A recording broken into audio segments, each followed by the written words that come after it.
Bonjour les filles, allez une nouvelle vidéo aujourd'hui.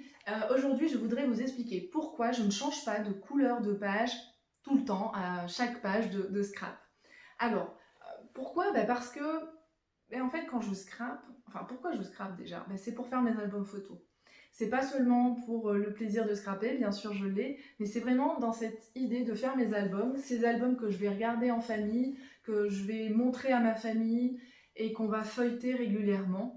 Donc ce qui m'importe, avant même de scraper, c'est à quoi va ressembler mon album à la fin de l'année. Et c'est ça qui me fait choisir en début d'année, en début d'album, les couleurs que je vais utiliser. Donc là, vous voyez sur la tranche, j'ai utilisé un gris clair, un vert, etc. Et je fais ça dans chacun de mes albums. Je choisis déjà les couleurs que je vais utiliser. J'essaye de les choisir aussi en fonction de la couleur de mon album pour que ce soit assorti, c'est plus chouette. Et une fois que je me suis calé la couleur de page que j'ai choisie, eh bien, je m'y tiens. Et contrairement à ce qu'on pourrait penser, que toutes les photos ne vont pas sur toutes les couleurs, je me suis jamais sentie coincée par une couleur de page. Vous verrez, il y a des astuces, je vous montrerai ça dans une prochaine vidéo. Et voilà, donc ça c'est important pour qu'il y ait une unité, pour que ce soit joli à regarder. La deuxième raison, c'est aussi pour marquer les chapitres, marquer les événements. Donc moi là ici, je choisis de prendre une couleur de page par trimestre.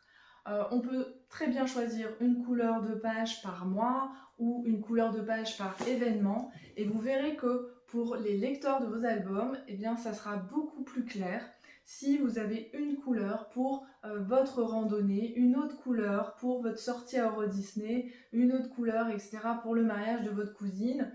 Et comme ça, les choses sont beaucoup plus claires. Donc voilà, pourquoi je ne change pas de couleur de page tout le temps.